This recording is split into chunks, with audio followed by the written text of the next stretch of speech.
Thank you very much, Mr. Chair and committee members. This is ACA 7, a legislative Black Caucus priority bill, and I'm grateful to Senator Smallwood-Cuevas, who would like to be added on as a co-author. This ACA aims to clarify Section 31A of the California Constitution to curtail the abuse and misuse resulting from its improper application, and to ensure the constitutional provision aligns with the voters' intentions in 1996. With me today to speak on the impact of this bill is Dr. Chris Nellum, Executive Director of Ed Trust West, and Thuy Thi Nguyen, education lawyer and partner at Garcia Hernandez Sawney. Good morning, Chair Wiener and members of the committee. My name is Dr. Christopher Nellum. I serve as Executive Director at Ed Trust West. We're a data-driven organization committed to advancing systems-level change to remove the racial and economic barriers that are in California's education system. Thank you for the opportunity to speak on ACA 7 today. I want to do two things with my time. One, I hope to remind us what the bill is asking of the state. ACA invites us to recognize lots of social science research, which indicates clearly that targeted evidence-based supports work. The bill is also asking us to reaffirm our commitment as a state to student success across the board. If the voters approve, the bill would also allow us to do something very specific, something very basic, but I think something very important. And that's to use data to understand where students are being underserved, and then to act on that information.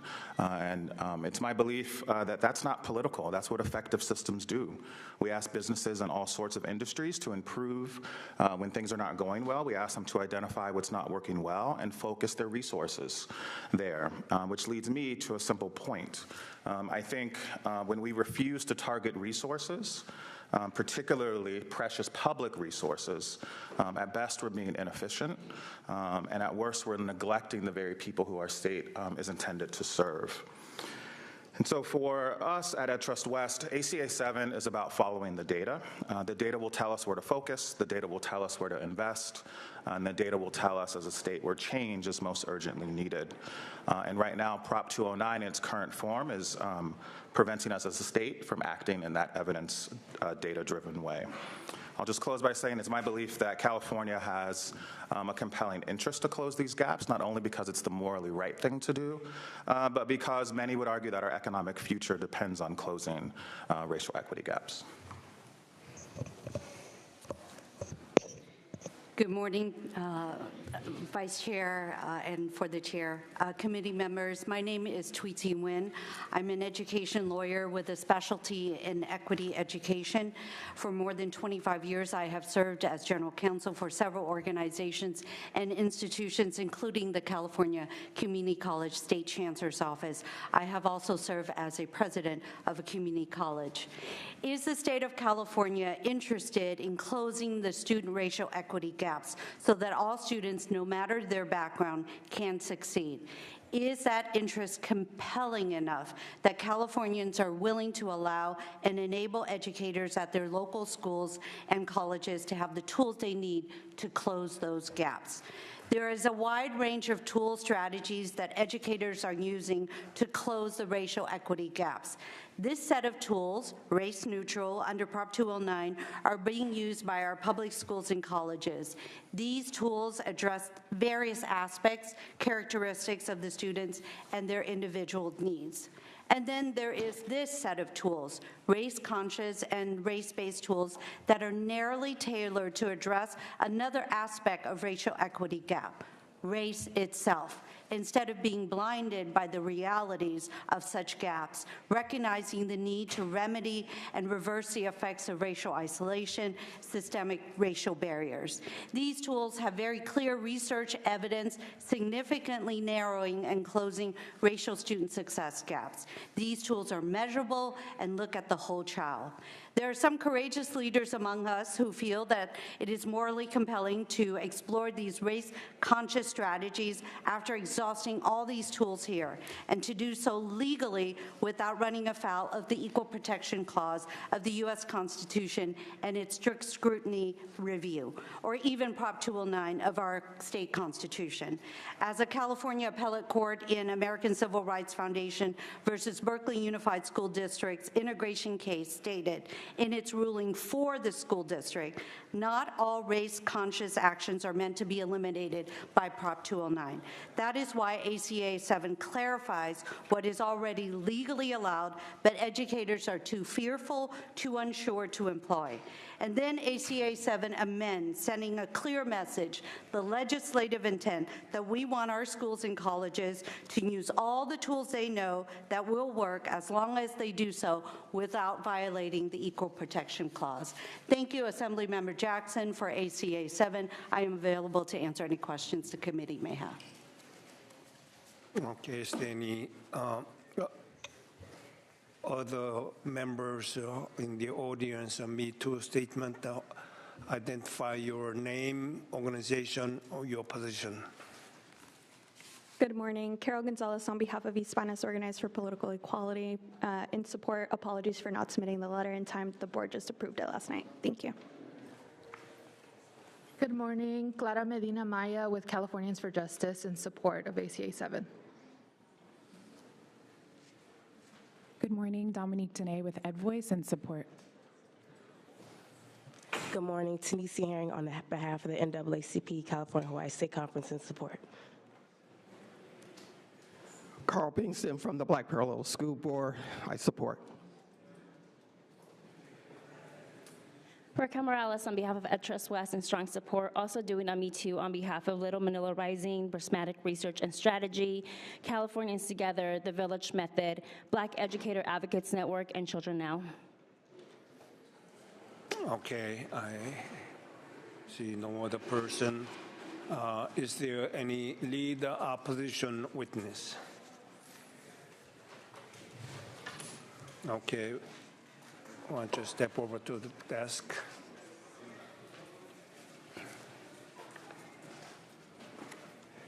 Go ahead, each person will have 2 minutes.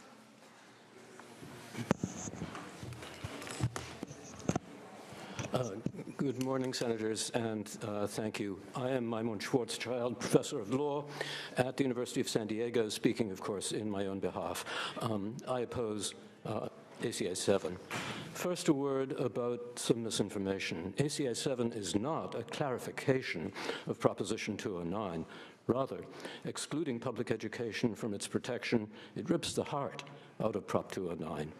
If the voters adopt it, K-12 schools will no longer be subject to Prop 209 at all.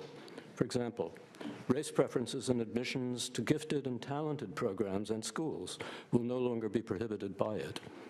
As for higher education, the only thing that will still be subject to Prop 209 will be admissions and enrollment, and that's only because even on an absurdly narrow reading, the clear and unequivocal Supreme Court decision in the Harvard case forces them to make that concession. Financial aid will be the issue that matters most, because that's the second most common place to find race discrimination in higher ed. And that's the issue that the Task Force on Reparations has put forward. The Black Caucus and other advocates of ACA 7 have repeatedly said that its purpose is to help carry out their reparations recommendations. They've been explicit about their desire that college tuition should be free for African Americans. ACA 7 will seem to authorize tuition grants for some and mere loans and long-term debt for others based not on need, but on ancestry and skin color. Make no mistake about it. This will be a referendum on reparations, an exceptionally unjust version of reparations. It will be poisonously divisive. Professor Harriet can explain the evidence that it will probably lose at the polls. Even if it wins, any action taken under it will likely lose in court. Please wrap up. Sorry? Yeah. Please wrap up. Certainly the courts today and in the near future.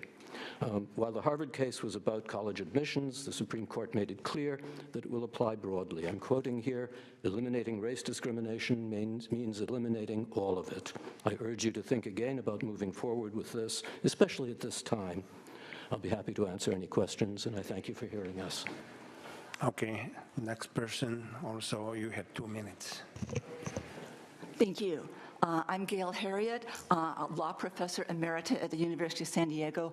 I oppose ACA 7 for oh so many reasons, including these 3. 1, it will lose. The previous effort to gut Prop 209 went down in flames in 2020 with more than 57% of voters voting no. And here's the kicker, that's despite the fact that the yes side outspent the no side by more than 14-1. Ask me for details about this issue of whether it will pass. I can give you a lot of information on that. If anything, ACA 7 is even more likely to be defeated since its most important effect will be to authorize financial aid discrimination, which, with the exception of reparations activists, hardly anybody supports. Colleges know which students need aid based on their household income. They don't need to add race on top of it, such that the African-American son of a millionaire gets a free ride while a less well-off Asian American has to pay. 2, even if it wins, it will lose in court. As Professor Schwarzschild has stated, the Supreme Court's 6-3 decision in the Harvard case was very broad, stating eliminating race discrimination means eliminating all of it.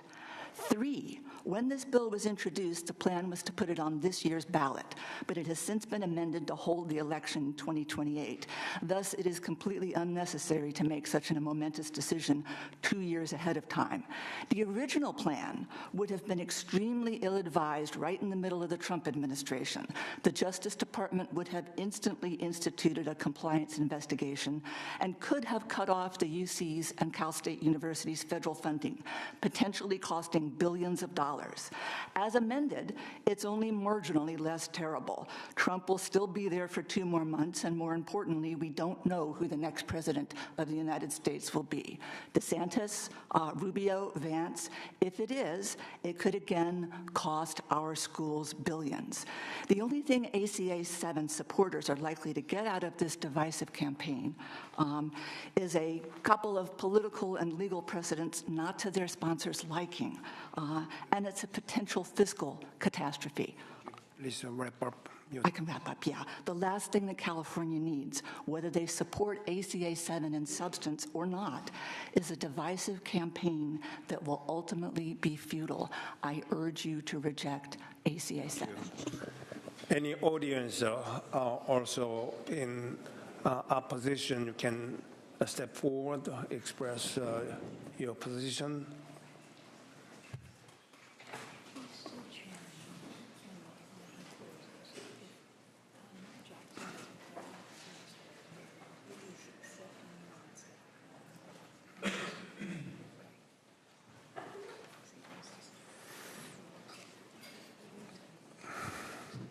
Hi, my name is Eva Zhao. I'm from Equal Rights for All PAC and Californian for Equal Rights Foundation. I'm strongly opposed ACA 7. Thank you.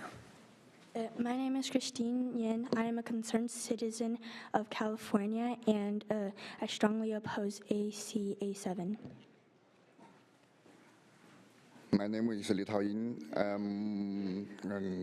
I'm a citizen in California. I strongly oppose ACA 7. My name is Caitlin, and I'm a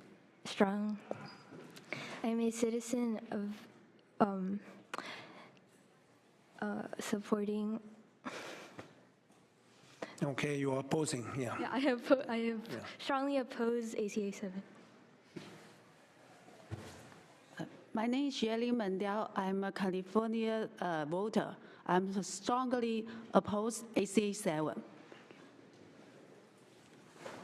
I'm Austin. I'm a California high school student, and I'm strongly for ACA 7. Frank Xu with Californians for Equal Rights Foundation, strongly oppose AC 7. and also represent San Diego Asian Americans for Equality. Thank you. My name is Arthur Mundell. I am a California student. I strongly oppose ACA 7. My name is Caleb Liu, and I oppose this bill for all the reasons the professors mentioned. My name is Xiaomei Zhang. I'm a concerned parent and educator. I strongly oppose ACA 7, keep discrimination illegal. Thank you. My name is Isabel Lee. I'm a California voter. I'm a parent. I am a concerned citizen. I strongly oppose ACA 7. Is actually a discriminated act. Okay, thank you. Thank you. My name is Jing. I strongly oppose ACA 7. Please keep discrimination illegal. Thank you. Thank you. I see no other person. It's the time now to bring to the dais anyone who would like to ask a question. Okay. Seeing none, let me ask also a few questions. I dealt with this same issue in the election committee, and there was an education committee. And being this is an election committee, I don't know why we are dealing with this one, because this is a mostly education concerned issue, but maybe because of this constitutional amendment, I think this election committee is reviewing this again. This bill is specifically asking for different educational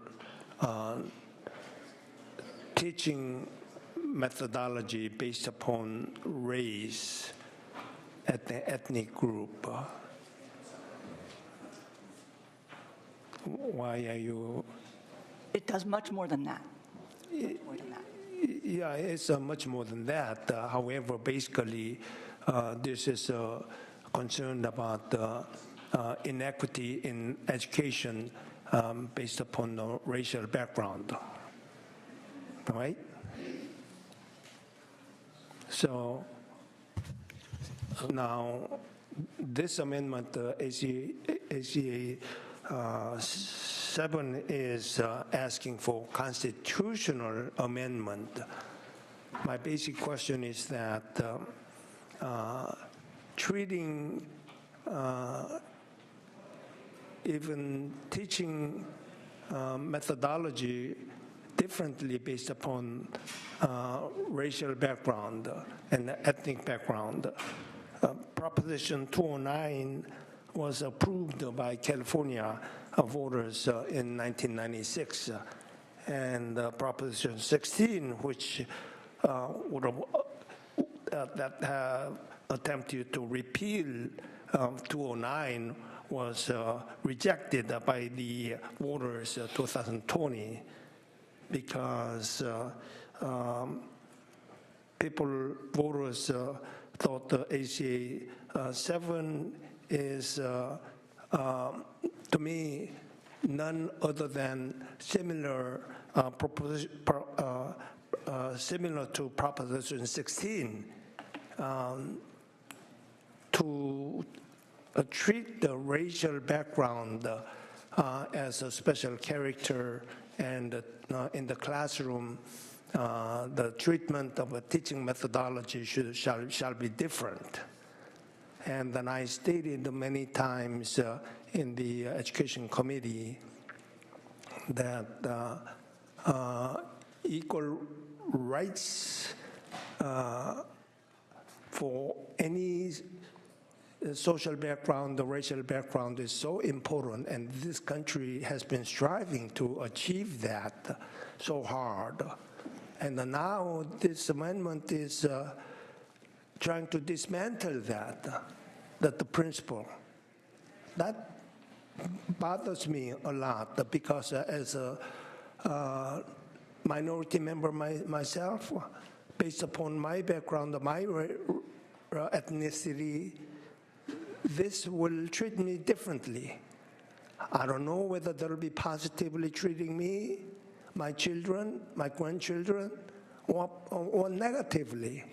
And I mentioned that civil rights movement was all about equal treatment, regardless of your racial background and ethnicity background. This country is made up of immigrants from all over the world, and you can claim that the special characteristics at the preferences based upon the country of origin, your racial background, or you emphasized the last time culture, black culture, Asian culture, depending upon whatever the culture that is, treat me differently. Then we have more than 200, I believe, national origin and ethnicity background, even Asian population alone. I come from Korea, and all Asians look alike. They may be all same Asians, but we have characters. Koreans do have their identity, and so does the Chinese, and the Japanese, Vietnamese. They have their own culture, so their learning method, maybe preference, may be different. Why? What does the current equal treatment in the classroom would not help learning the lessons in the classroom by the teacher by treating them all equally? Why doesn't it achieve the same outcome? Because we are all the same in some God-given talent. Some will excel, some will do average, some will lag, regardless of which background you come from, which culture you may come from, which origin, the country of origin you may come from, which ethnic background you may be. There are always, bell curve kind of a phenomena happens. That's the nature. And now you are saying, treat me differently because I look different. I think this is a fundamentally going against the civil rights movement that we have achieved. And 209 specifically, our Constitution states that no person shall be treated differently, should be treated equally. That's what the Constitution says. But this amendment says small segment. Education is concerned that we learn differently, treat me differently.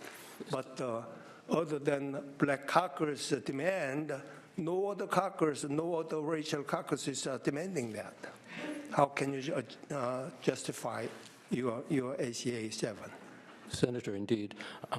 And there's nothing, I would submit, that Proposition 209 today, as it stands, prevents any school educationally from treating each student as an individual. And whatever appropriate educational needs are not in any way impaired by Prop 209 as it today stands. But ACA 7 goes far beyond that and authorizes exclusion admission to specialized, talented programs and schools and preferences for some inevitably mean discrimination against others based on ancestry. And likewise for scholarships and tuition aid. So that this ACA 7 goes far beyond educational strategies which indeed are untouched by Prop 209 as it now stands. Can I add here, the whole purpose of public education has been to create a common American culture that includes things from African American literature, that includes things from Asian history, it includes all sorts of different things. But Brown versus the Board of Education has already decided the notion that the educating people separately based on race because they learn differently, that was argued in Brown, and now we're hearing it argued again today. I think the most important thing to remember about ACA 7, beyond the notion that it creates, it's a bad idea to say that people should be educated separately and differently based on their race, but it also involves things like financial aid. It involves things, and that's what the Task Force on Reparations has asked for. They have asked for Prop 209 to be repealed so that free tuition for African Americans to colleges and universities, subsidized tuition to private schools for African Americans in particular, all of this would be authorized by ACA 7. If the idea here is that students should be taught something about African American literature, well, that's happening now, and that should happen now. There's no problem with that. Every student should learn about these things. Mr. Chair, did you want me to answer the question that you posed? Yeah, I would like to hear you. I'm going to ask one of our Black Caucus co-authors, Dr. Sharp Collins, and of course, Dr. Nellam, to come up to be able to fully answer your question. Would you like to come up? Yeah. Why don't you yield your seats for her to sit down and.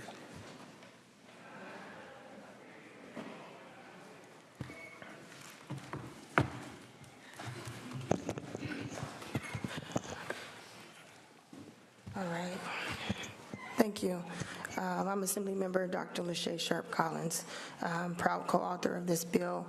There's a point of clarification before I get into expressing a little bit more about how vital ACA 7 is. One, Brown versus Board of Education was about resources, and I want to make sure that's clear. It was about curriculum. It was about making sure that there were clear pathways that are going to be readily available to people of African descent. But ACA 7 is vitally important to make sure that funds can be targeted to Black student achievement within the K-12 education. We know that Black students are the least resourced students, and they are the lowest performing students, and that is by no accident. When you look at the data, African Americans are at the bottom for math, they're at the bottom from reading, and then things continue to go on and on. The question becomes, why is that? School resources, when it comes down to equal achievement, has, once again, studies have shown that there is a clear disparity. But more money that is targeted to Black students, it means that there will be better facilities within the low-income communities. When you look at the schools that are in low-income communities, they're not fully equipped adequately with proper books, proper materials, but also when it comes to the instructional materials, they're not even up to date, and that we have issues with our teachers being properly credentialed. When it comes to Black students as well, when we start talking about the educators, we know for a fact that when you have more professors or even teachers that look like them, our students tend to perform higher. And I'm stating that also as an adjunct professor at San Diego State University. I know that our reps are here from San Diego, but I'm also from San Diego. I teach in the Black Studies Department, the Africana Studies Department, and in the College of Education. I teach a classroom of diverse students. The majority of them do not look like me. But when it comes down to making sure the information is adequately shared, that is relevant and that is positive, and being able to make sure that we have resources that are available, whether it's for scholarships, whether it's for programming, it's for classroom materials, these things are 100% vital. And in the K-12 system, it is completely lacking. And what else can we do to ensure that we are able to have enough material in the classrooms is to come back and look at ACA 7, look at Prop 209, and try to identify where are the gaps, what is happening, why is it that resources are not reaching. That's because people don't have a clear understanding of how that previous law was implemented. There should be no rhyme or reason of why we cannot break down certain areas and make sure that all students of color, but I'm going to say Black students, as we are speaking of in this case, can be able to have enough of the material that needed so that way they can survive and thrive in this educational system. And this bill is one way to help ensure that resources, opportunity, access, closing the opportunity gap can actually take place. I'll turn it over to you. Sure. I think a couple things. One is that the status quo is not neutral. Currently, the school system is producing outcomes that are pretty predictable on racial lines, and I think tremendous bodies of research have shown that actually ability does not differ by race and ethnicity. Rigorous, serious scientists have proven that time and time again. So what that leads me to, and I think should lead all of us to, is the question of like, why are we looking at data that tells us a system is preferentially contributing to outcomes that are not good for our state? These sorts of gaps are contributing to, one, the race-neutral approaches we've tried seem to not be working. So I think that should lead us to the question about what other tools are available to us. And I think the other question we have to ask ourselves is, why are we ignoring data that's telling us that we should be using different tools? So for me, this isn't about individual outcomes, and I don't think that that's the intent. This is about shifting out structural institutional-based outcomes so that we see more kids reading, so that we see more kids being successful in math, so that they can graduate from our institutions of higher ed and contribute to our economy. And right now, I would argue that the legislature's investments are being diluted because the state is unable to invest in the precise ways that the data is telling us that we should be. So let me summarize my understanding. Your ACA 7 is California Constitution shall place more resources to specific ethnic group of Black students because the resources are necessary in the education outcome based upon the availability of our resources. So that's basically what you are trying to say. No, what we're trying to say, Mr. Chair, is that the current system as it stands today is not working, and it's not working equally for everybody. And there's a difference between your experience and my experience. My ancestors didn't come here by choice. They are not immigrants. They were forced here. What's also different from your experience and my experience is that my ancestors, as well as our Native American brothers and sisters, were systematically stripped from their culture, from their history, from their religion, and from their language. It was systematically done and enforced by the Supreme Court, enforced by this government, including the state of California. What does that do to a people? And ever since after, institutions have systematically oppressed and marginalized Black people. So it's by no mistake that the people in this country and this state who have the lowest life expectancy, guess what? Are Black and Native Americans. Those who have the lowest home ownership rates, guess what? Black and Native Americans. Those who have the lowest educational outcomes, guess what? Black and Native Americans. And I can go on and on and on to demonstrate that our experience and what this country has done to us and what this state has done to us continues generation after generation, which is in direct contradiction to what we have have been striving to do since the civil rights movement. That was only one step. And so I would just submit to you that what's also different between our philosophies is that even if one group says we are being hurt, and even if it has nothing to do with me, I'm going to say, tell me what you need, because your harm is my harm. And it doesn't matter if I truly understand your experience, because I can never truly understand your experience. But what I do know is your pain and the history that this country and state has done for you.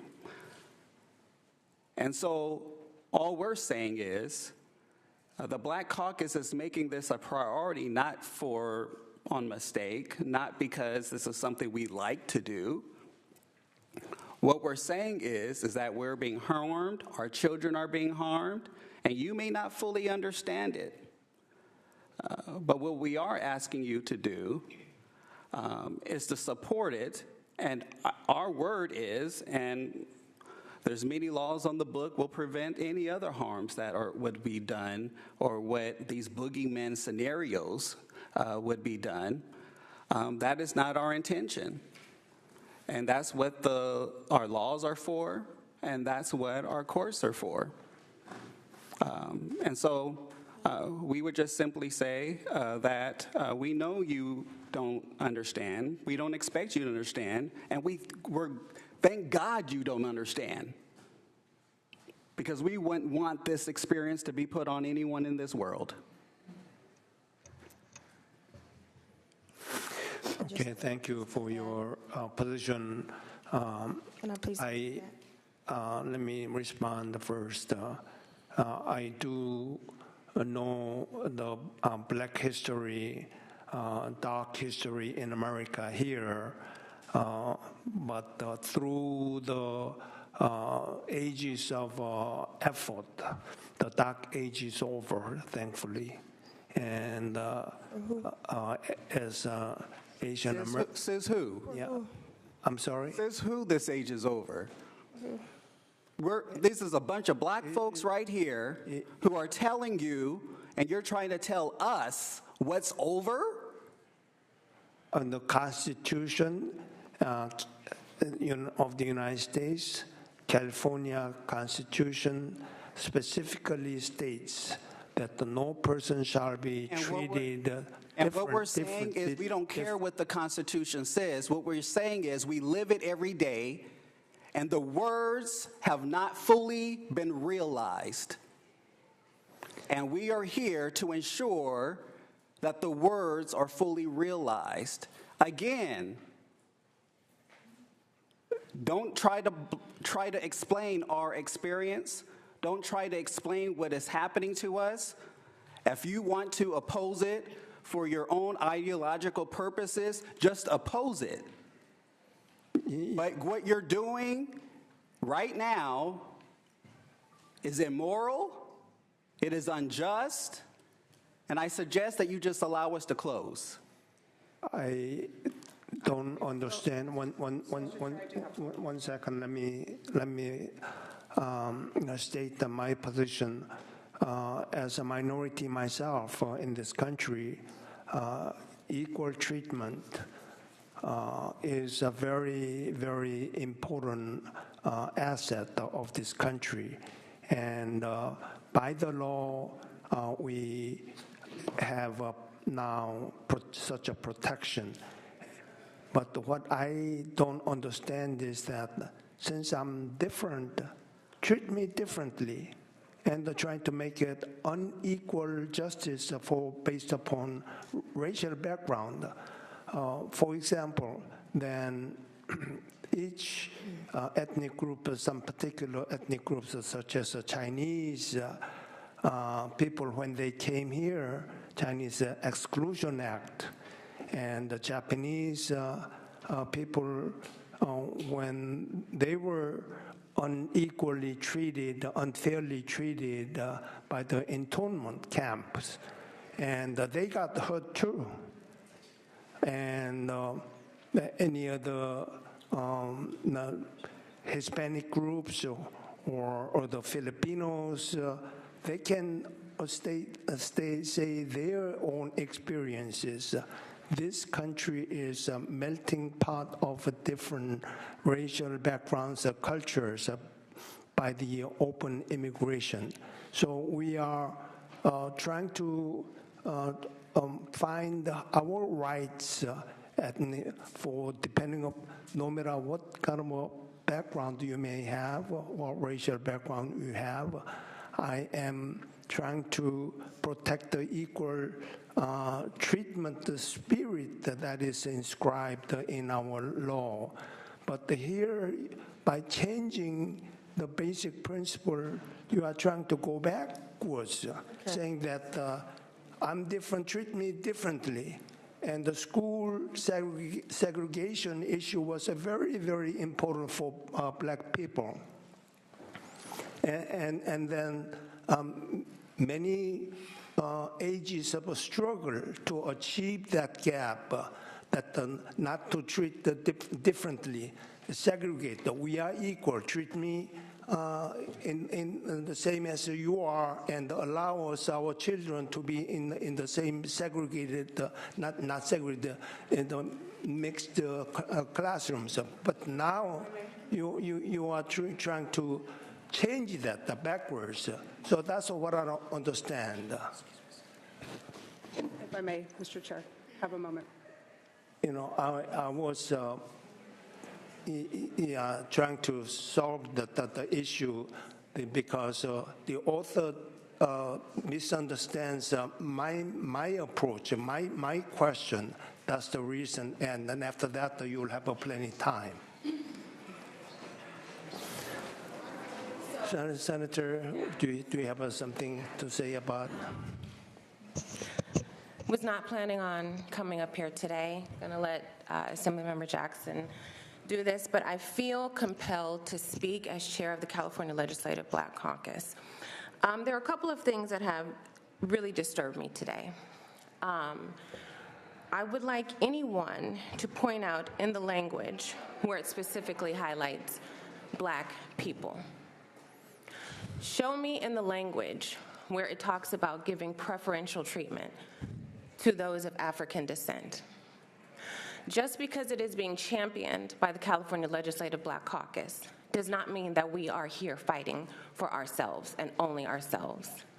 We are probably the only group that has constantly fought for this country to uphold its promise to every single person, regardless of race, gender, religion, whatever. So as you all sit up here and you focus on funding for black students, funding and education for black students, because of this bill, please point out to me where it says that. I will wait. I didn't think so. People ask for concrete examples. What we are asking for is for California to be able, as was stated by one of the witnesses, is for California to be able to be the best state and provide the best opportunity for everyone who lives here, regardless of your race. And understanding that status quo, this race neutral, is not working for everyone. This allows California, as was stated, to have more tools in their tool belt, which was snatched away after Prop 209. Now, I'm a little older than maybe some of the people in this room, but I was in school prior to Prop 209. And I remember a time where there was an issue with black male achievement. And so in my area, San Diego Unified School District created a program that specifically focused on black male achievement in some of the schools that had the worst outcomes. They created something called pupil advocates for schools. And what they saw over time with those individuals at that school, specifically to work with black males, but not exclusively to work with black males, was that the achievement gap closed or narrowed, and it improved the outcomes of everyone at that school. The black male pupil advocate at my school became my coach for my my Nobuche team, the National Organization of Black Chemists and Chemical Engineers. He became like a second father to me. Last time I checked, I'm not a black male, but I benefited, and so many other people benefited from having him at that school. The entire school benefited, and our entire scores went up. Brown versus Board of Education was not about let us all get together. It was about resources. It was about the fact that schools that black and poor people went should not get second, third-hand material. It is about the fact that the curriculum should be diverse. Now, what was a consequence of that was integration, but that is not necessarily what Brown versus Board of Education was about, because we understand that certain institutions that focus on certain individuals, like historically black colleges and universities, do exceptionally well for all students. I went to Xavier. We weren't 100% black. Xavier had one of the few pharmacy schools in Louisiana, and do you know who primarily made up our pharmacy school? Asians, people of Asian descent.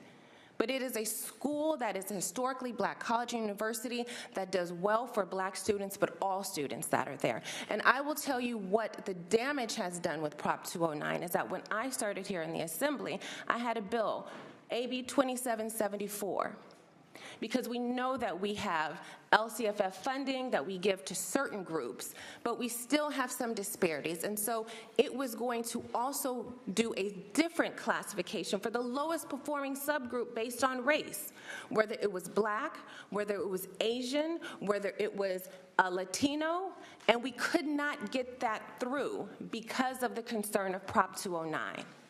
That would have allowed for schools and California to say, hey, at this point, African American students are the lowest achieving, so maybe we need to provide more tutors at schools that they attend, which is not exclusively black schools, but it's providing more resources in that area so that this group can start to, the achievement gap can start to close. And when they're no longer at the bottom, we can see which other schools need. So that is the harm of Prop 209. But I want to make it very clear that, yes, we are the California Legislative Black Caucus, but as black individuals, we have always shouldered the burden for everyone else to ensure that America lives up to its dream and its promise.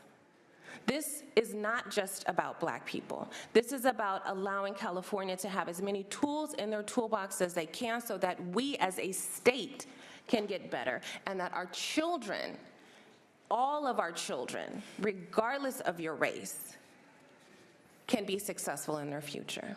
Thank you. Thank you for your additional input. My still point is that I know this amendment is trying to recognize a different race and then ethnicity. However, author stated, emphasized, do you understand the black culture, black people, how we got here and what we suffered, and that dark age was over, but you objected. As a minority person myself, I would like to be concerned for our children will be on the equal basis rather than being treated differently based upon race. Suppose this ACR 7 is passed. What the reality, if this was passed at this moment, the next year, what the outcome do you envision as a result of the benefit of this ACR 7? First, Mr. Chair, I really would like to close at this time. One moment. The rules do not permit the chair to monopolize the microphone. I still like to have a moment. Yes, it's my turn. I'm Mr. Chair, you've been speaking for the last 15 minutes. Respectfully, I'd like to have my time as a committee member. Okay, I will now recognize you. You can ask your question. Well, first off, I'd just like to point out the fact that the two witnesses supporting Prop 209 are not members of communities of color, and underscores why ACA 7 is necessary. The proposed constitutional amendment before us is an important step to dismantle the historical systems of oppression that have been laid out by members of the Black Caucus and members here who are supporting the constitutional amendment.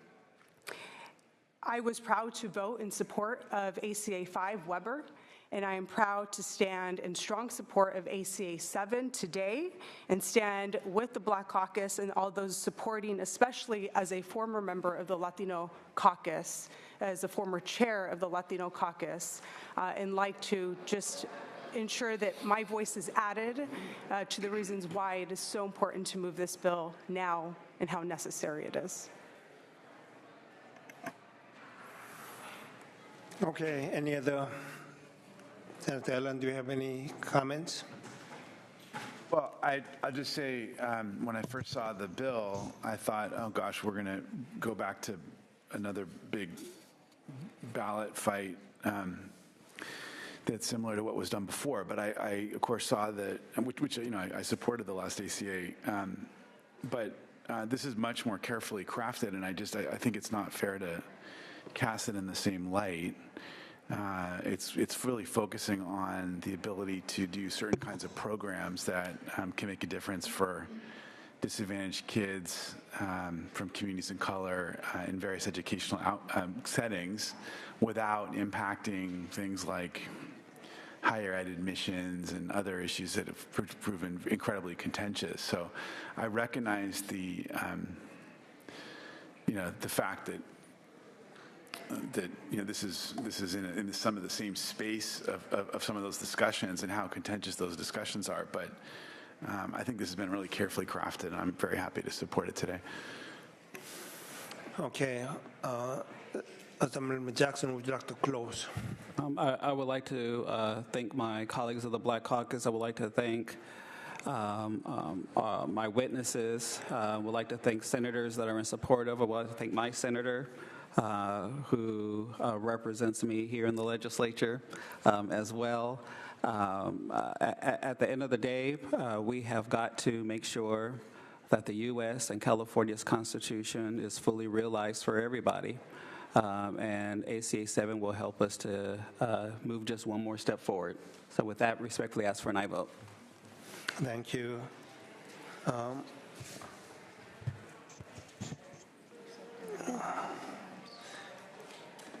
Here's a note. Author, would you clarify that author accepts the amendments to add Senator Smallwood, Cuevas? Yes, I did that in my opening, but I am grateful that Senator Smallwood Cuevas would like to be added on as a co-author. Okay, with that, is there any motion? Motion. Okay, motion made by Senator Cervantes. Clerk, would you please call the rolls? Motion is be adopted as amended to the Committee on Appropriations. Senators Wiener, Choi? No. Choi, no. Allen?